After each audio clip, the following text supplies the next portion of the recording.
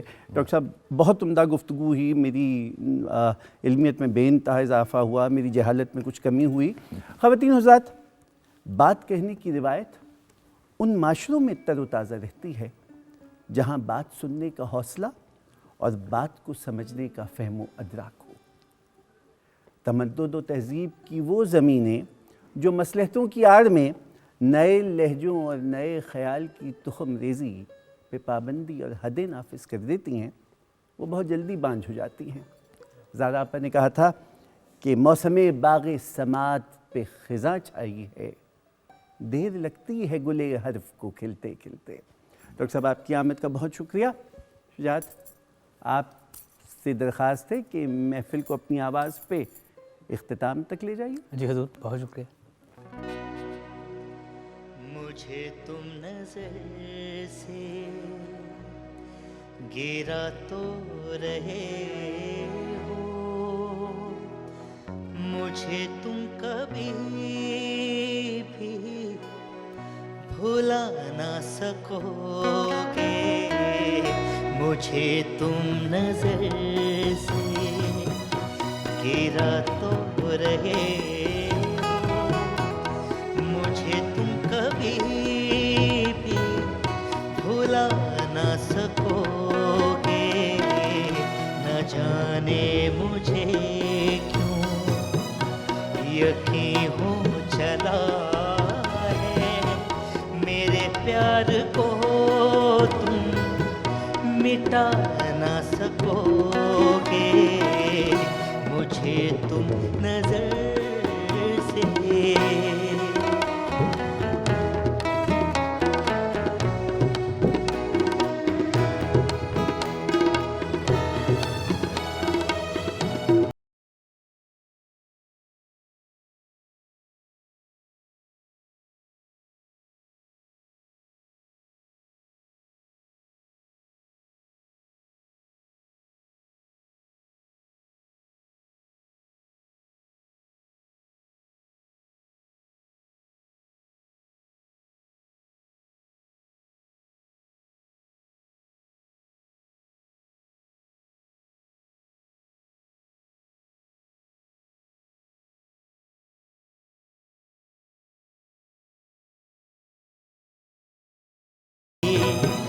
ہے میری وفا نے بجھانا بھی چاہو بجھا نہ سکو گے، مجھے تم نظر سے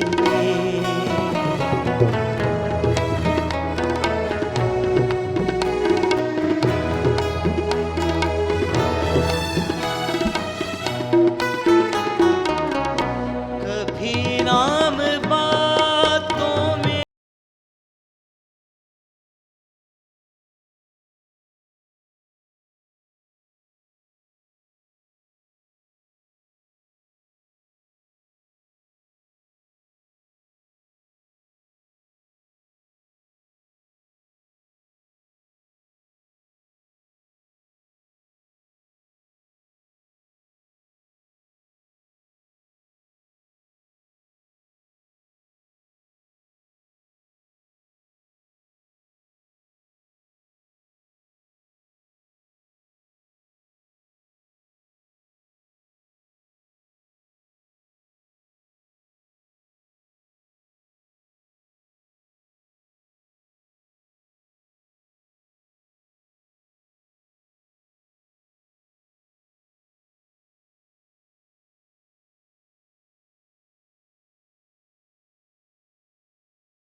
تم نظر